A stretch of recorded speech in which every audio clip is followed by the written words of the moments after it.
Hey, Ruckus Makers. I'm joined today by Dr. David Franklin, who's an award winning school administrator, education professor, curriculum designer, author, and presenter. He earned a doctorate in education leadership from California State University, East Bay, a master's degree in ed technology from National University, and holds a bachelor's in art and music from University of California, San Diego. Dr. Franklin is the founder of the Principal's Desk, an online community with a membership of over 215,000 educators from across the world. And just so you know, if you search in Facebook, the Principal's Desk, this is a public group, and I highly recommend you join. Dr. Franklin's also an adjunct professor of education for Colorado State University and a Marzano Research Fellow trained in high reliability schools, instructional rounds, collaborative teams, and PLCs. He has presented at national and international education conferences and is a sought-after presenter in the areas of academic intervention, school leadership, creating a shared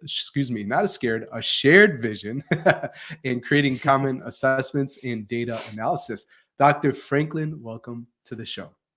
Well, thank you so much for having me. It's great being here. Yeah, absolutely. I'm tempted to ask you about how to develop a scared vision. Maybe we'll get into that a little later. But I probably can do that for you. Yeah, a lot of people can. So I want to open with, like, not everybody has this story, but Lenny Kravitz, right, ruined your music career. And sorry to laugh about that, but it's like, what? This is crazy. So what's the lessons learned from that experience?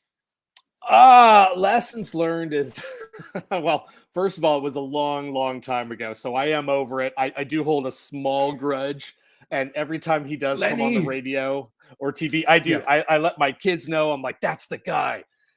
They don't know who he is. They don't get it. But like, I do. But lessons learned from that.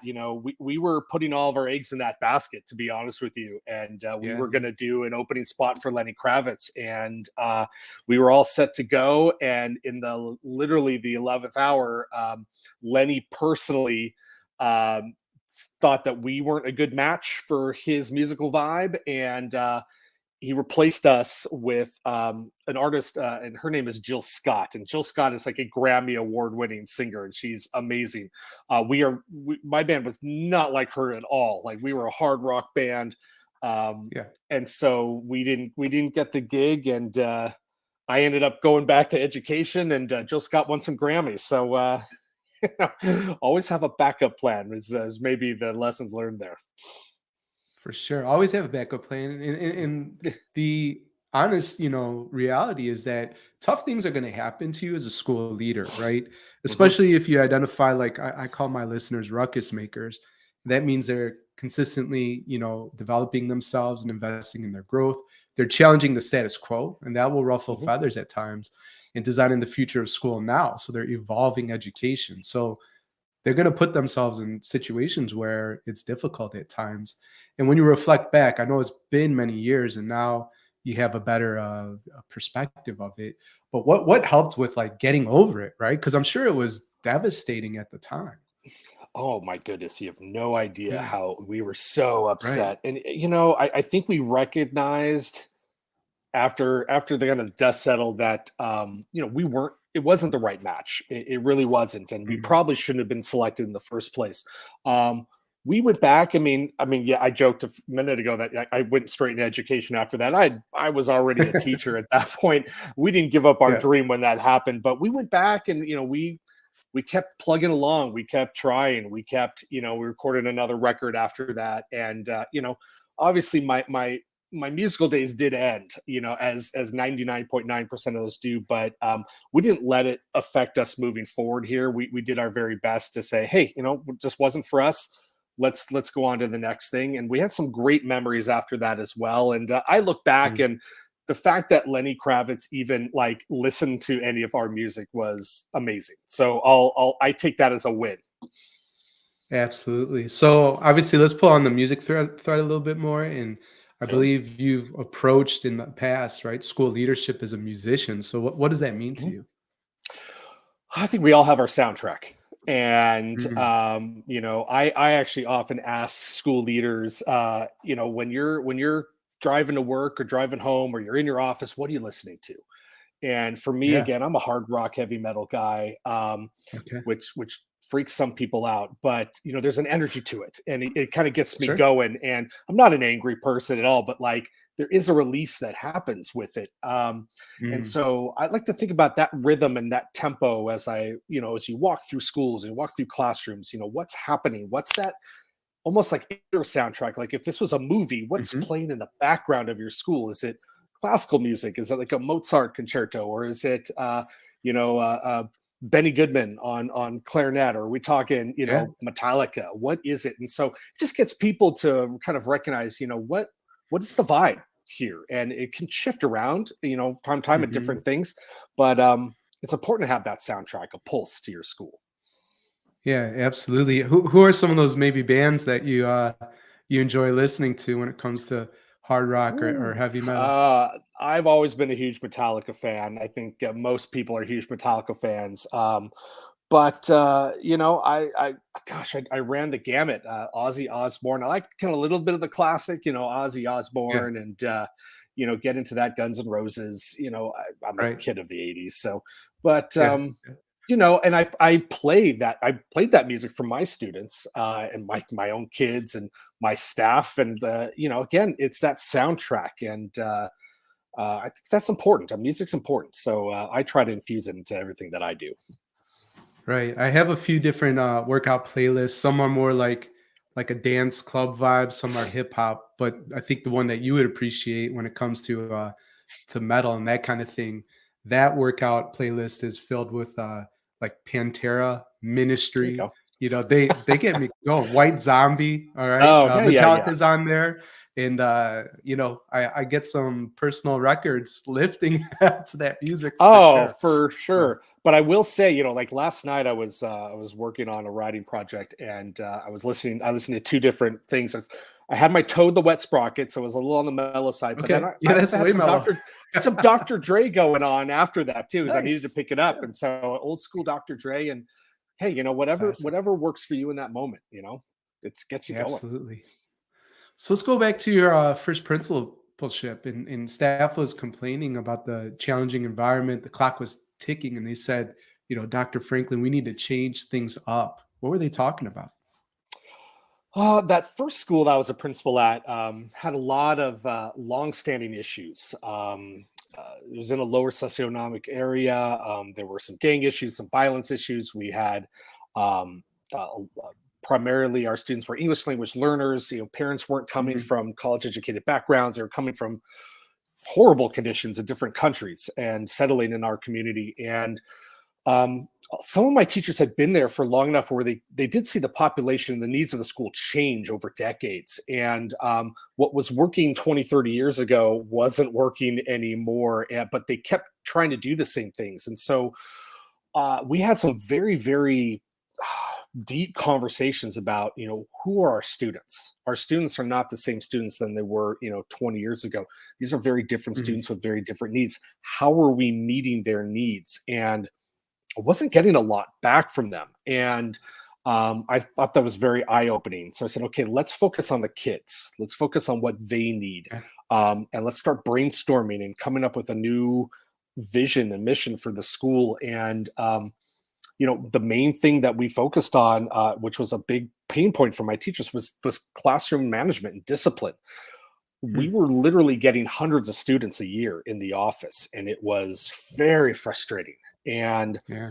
came back to what's going on in the classroom. Is it culturally relevant pedagogy? Are we properly managing our class with engaging instruction? And we started to work on that round, and it really started to help.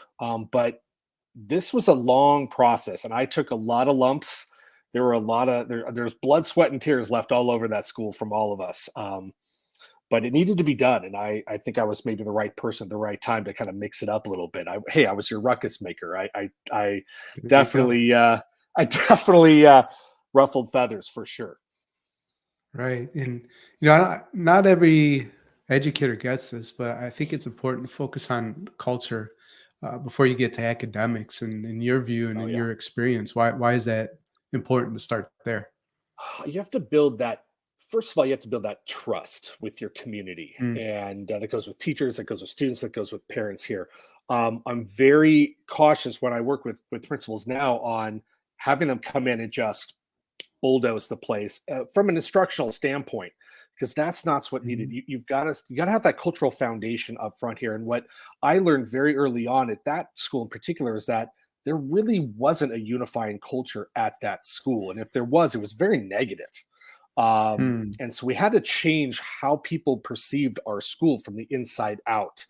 And those are some very challenging conversations about personal beliefs, either unconscious or conscious bias that was happening at that school. And we had some teachers leave over it. mhm, And I mhm. had the opportunity to bring some teachers in, which was refreshing for the school. But this was very challenging. I don't think we talked that much about instruction until at least year two, because I had to Wow. create that team. They had to trust me. And same thing with the parents. I was this outsider coming in, and I was also very young at the time. I was 28. And so I was this Yeah. young kid who I think actually at that time I was the youngest person who worked at the school, and I was the Sure, principal. sure. And so parents, these teachers were looking at me going, I have kids your age. And they did. And I had to develop that trust, those relationships first, so that when I did have to have those strong conversations, we had a relationship that was there. And again, it went better than it would have been if I just came in and bulldozed them down, because that nothing good comes from that anyway. Yeah. Talk a bit more to the ruckus maker watching or listening about that experience being on the younger side as a principal. Uh, I got a principal position. Every principal before me had a cowboy hat and a mustache and was, you know, mid 40s, past 50s, right? Now I was a Midwestern dude, from the north, coming down to Texas.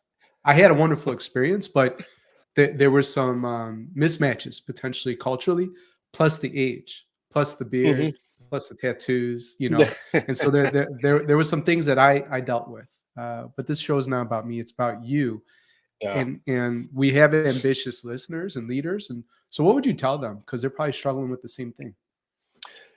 The age piece is going to happen. People are going to look at Mm, you like you're a baby, and I got that. I got that for many many years. It's something you just have to accept that it's going to happen. And don't let that get you down. Lead with your expertise. You were hired there for a reason. And right. I was hired there for the reason that I came in. I had to change things up. I didn't come with a lot of baggage.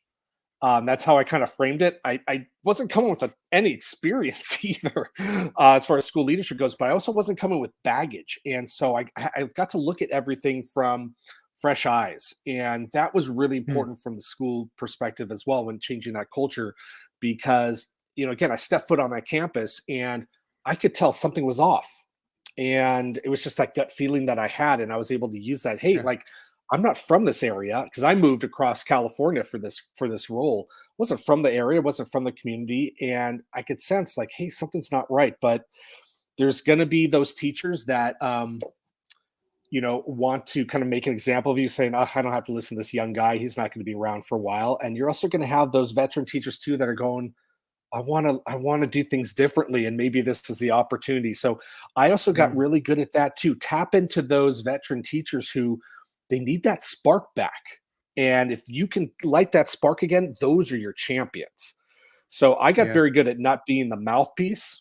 And I had some of my veteran teachers who were just kind of stuck in a rut. And I said, like, I need you to go and talk to your friends. And they did. And Mm, that's how we got things moving along here. It was less about me, more about let's build this community back again. We got to get the school I was at used to be a really amazing school, and it just deteriorated over the years. Let's get that back. Let's get that fun back, because there were teachers that were there at that time, and mhm, that desire was there, but it wasn't necessarily going to come from me because I wasn't there. It's got to come mm, internally. yeah. I call that the ripple effect. And it was great that you didn't want to be the mouthpiece or out in front, right? That you Yeah. honored the veterans' experience, and tapped into that and brought them on board, because through them you were able to influence. They had much stronger relational capital than you at the time because they had built the Yeah. relationships. And so Mhm. that's certainly a pro move. Speaking of pro moves, we're gonna have a quick break here for some messages from our sponsors. But I want to talk to you, David, after the break about how you grew a school to 98.5% attendance, which is tremendous, and what we can learn, from that experience. I'm sure everybody listening and watching would love to have a school like that or better. All right. Well, today's show is sponsored by Harvard's certificate in school management and leadership. Learn how to successfully navigate change, shape your school success, and empower your teams through this program. Get online PD that fits your schedule. Courses include leading change, leading school strategy and innovation, leading people, and leading learning. You can learn more and apply today at betterleadersbetterschools.com/Harvard. Today's show is also sponsored by Organized Binder, a program which gives students daily exposure to goal setting, reflective learning, time and task management, study strategies, organizational skills, and more. Organized Binder's color-coded system is implemented by the teacher through parallel process with students, helping them create a predictable and dependable classroom routine. Learn more and improve your students' executive functioning at organizedbinder.com. And I would love to just make a quick invitation to anybody watching or listening. I'm hosting my next live event. It's in Denver this July, and I'm teaching a brand new framework called the Leadership Optimization Compass. The guiding question that's driving the whole event is what would be possible on your campus if you were consistently operating at your best? You can learn more at betterleadersbetterschools.com/Denver 2023. And we're back with Dr. David Franklin, who has been here talking about all sorts of really interesting stuff, like how Lenny Kravitz ruined his music career and lessons learned as a young first-time principal. David has also started the Principal's Desk, which there's two outside of my small private group. There's two Facebook groups I like to play in, and this one's awesome. I highly encourage you joining. And if you just search on Facebook, Principal's Desk, there's over 200,000. I think David told me 216,000 as of today. Anyways, search that in the search bar, request admittance, and Dr. Franklin will get you in. So we're back, and I talked about how you grew a school to 98.5% attendance. People would love to have a school like that or better. And what did you learn? What was the secret in terms of getting such great attendance at your school? Being relentless. Kids can't learn unless they're in school. And Right. granted, the conversations changed a little bit over the last couple of years because kids were learning at home during Sure. remote learning. But fundamentally, kids can't learn unless they're in their seats. You can have the best teachers, the best curriculum and content, the most innovative, teaching methods. None of that will make a difference if that child is not there in class. And I started to see this happening where I was bringing on new staff members who were, again, like innovative, and they were energizing. The kids were loving them, but I was missing a lot of kids. Our attendance was down in the low 90s.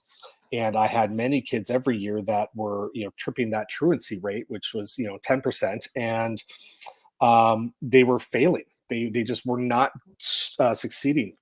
And so we initiated this very intense attendance campaign, and a lot of it was phone calls from the school, phone calls and letters. And so every time a kid was absent, automatic phone calls would be going out.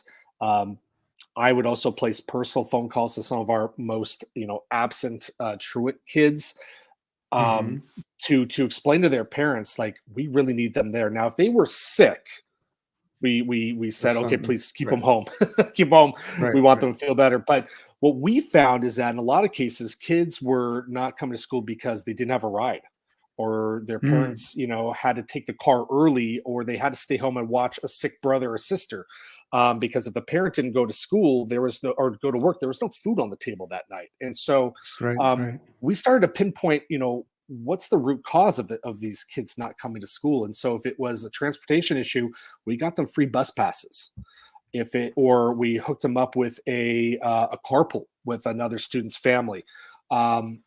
we help families, figure out how to fix their cars. I mean, we got local Mhm. mechanics to fix cars, for next to nothing, to get families up and running again. The other thing we did was home visits. Home visits, Mhm. I can't say enough about them. And I worked again in a very challenging part of town in San Jose, California. A lot of our families spoke Spanish at home. Now, my Spanish is I speak very little. I can Muy understand a mal, decent un amount. poquito. Yes, muy mal, Yeah. un poquito. It was much better when I was working there, though. But I would bring my Right. community liaison with me, and she was, fluent in Spanish, and so she also had the relationships with the families. She lived in the community, and so we were coming over not to bring the hammer down on these families, but say, hey, what can we do? How can we help you here? And I would Mm. say 95% of the time when we knocked on that door, families were so happy that we were there. And they were like, "Come on in, like, can I get you something to eat?" And Yeah. like, and we Yeah. did. Yeah. I ate lunch most of the time in the houses of our families because they're just so welcoming and they knew why we were there. It was to help. And Mhm. we started Mhm. started seeing kids come to school more and more. Now, on the flip side of that, we did have some families who were very challenging for us. And I brought this up in the Facebook group many times, and there are some people that get a little hesitant with it, but let me kind of go through it here. So, we did have a very strong relationship with our local police department. And so, we Mhm. did have SROs on campus. And so, I would, for a more challenging family, I would have our officer come out with us. Now, our officers also spoke Spanish, which was very helpful, but they were not going to, again, to put the hammer down. But having a police officer there is a little bit more, we're raising the bar a little bit here, but they could Mm. also speak to the parent about just the dangers of school truancy and just what they see as far as adults who they get to interact on a daily basis with. Did they graduate from high school, and kind of what was those people's trajectory when they were younger. And that also helped as well, just having that other perspective as well here. So it was kind of this like wraparound approach, and we were just relentless with it. It was just a daily thing with us, and so we went from about 91% up to 98.5% in 1 year. I used to post out to our families, grade level attendance rates on a weekly basis, and it really, I was amazed. It was tremendous, and because kids were then getting to school, we saw our academic rates go up as well. We saw disciplinary rates go down because students were at school, they were engaged. They weren't coming in after being gone for 4 days and not knowing what's going on, so they'd rather just talk to their friend. It was a game changer, definitely, for that school. Right. Right. I'm curious. Were these visits often announced, unannounced? I'm We would wondering how call that ahead. went. We would Yeah. call ahead. It was never unannounced unless we couldn't get a hold of the parent. And that wasn't just, like, oh, we called and they didn't pick up. This was maybe a couple days where we hadn't heard from the Sure. child, Sure. we hadn't heard from the parent. I mean, we're oddly enough, it was almost like a welfare check, but no, we would always call ahead, let them know. And there were a lot of times when the parents would say to us, please come over. My kid will not come Mhm. to Mhm. school. Like, I cannot get Mm. him or her out of their room. Please come. And again, like, the families were absolutely wonderful with it. And we framed it not as a, hey, we gotcha, your kid's not at school. It was, what can we do to help? And that was Right. that subtle difference meant the world to our community. And again, kids started coming to school. Sure. Yeah. That framing is foundational, especially yeah, to express your heart of why you want to visit and the importance of having the kid in school. And if you're going to involve, the police as well, framing that and calling ahead, um, Mhm. incredibly important. So, all right, thanks for sharing that and how you grew the school to 98.5% Yeah. attendance. So, David, you have a new podcast, and obviously, I love podcasts. It's changed my life. I've had this one for the last 7 years, and if you can believe it, never missed a Wednesday since September 2nd, Wow. 2015. Um, but the new show, correct me if I'm wrong, I think that's called The Principal's Desk as well. Can you Mhm. tell the ruckus makers watching or listening, why'd you start this podcast and what's it all about? Yeah. So, in starting the principal's desk, Facebook group and everything, and as we're up to 215,000 educators from around the world, I've had the opportunity, just like you, to meet Mm, just some amazing people. And I wanted to turn their stories into a podcast. Like, I'm enjoying learning from them. I bet everyone could learn something from them. So that's why I started it. I'm right, right. definitely, not a not a professional podcaster by any means, but it's definitely been fun and interesting just to meet people from different walks of life and education, and to learn from them and grow from them. And yeah, it'd be great if listeners, hey, check it out. It's up on all the different streaming services. So it's just the principal's desk, and yeah, come check it out. Definitely check it out. So you're doing good work over there. And, I want to ask you to be authentic and vulnerable for a moment. I know when you launched the show, you told me you thought, can I do this? Right. So can you tell me Yep. more about that question? Can I do this? And your mental approach to starting the show?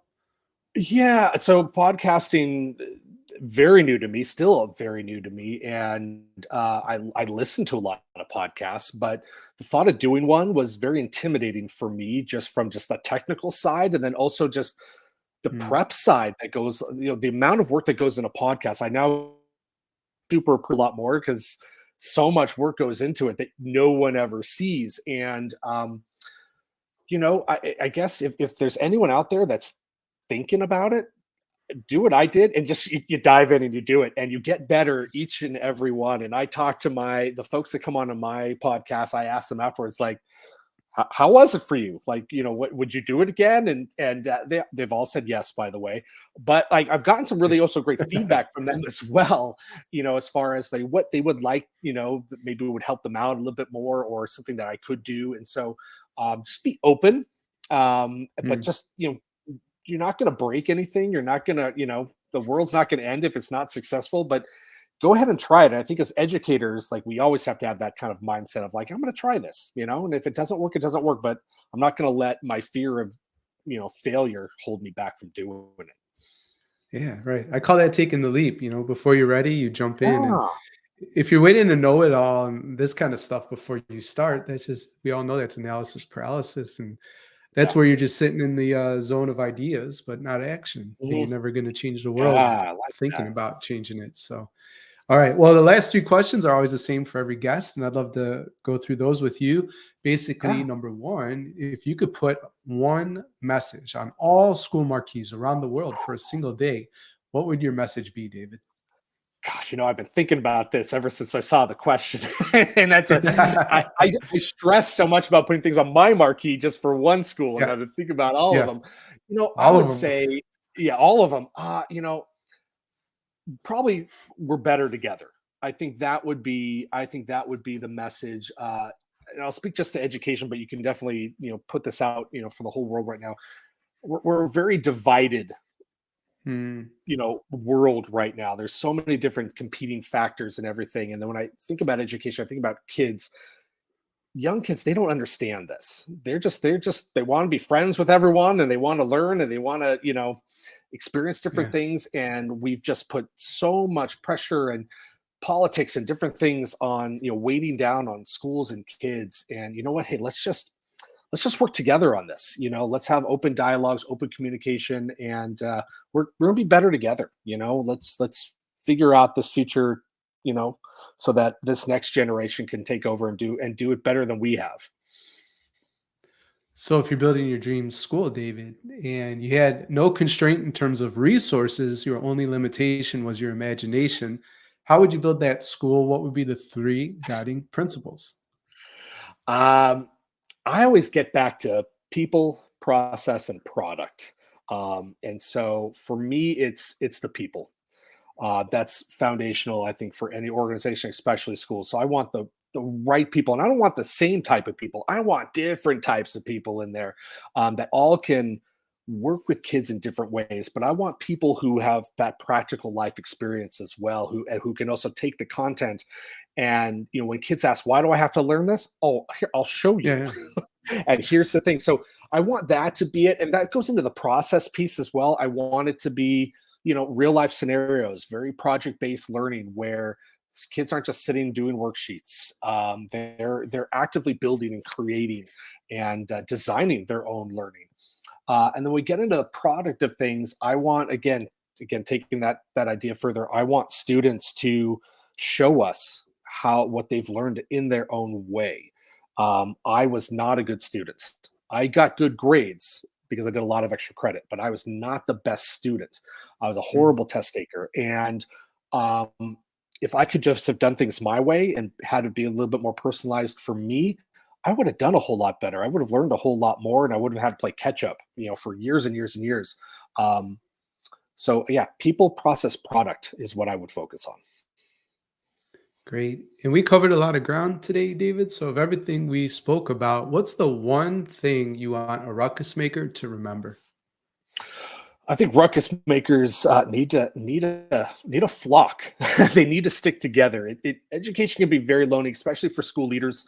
And I remember sitting in my office many a late afternoon, feeling very down, very defeated, looking for new careers. And when I was doing it, there wasn't social media didn't exist yet, and so there wasn't a lot of places for me to find other people who thought like me. So if they're not in your district, or across the street or across town, go online, find a group of people that you can connect with for mental health, but then also just personal and professional growth as well. Stick together. There's going to be some good times. There's going to be some bad times, but keep pushing forward here because, you guys are the ones that are going to be making the change in the world for this next generation coming up. And there's a lot at stake, but there's a lot of great people out there that are going to do that great work.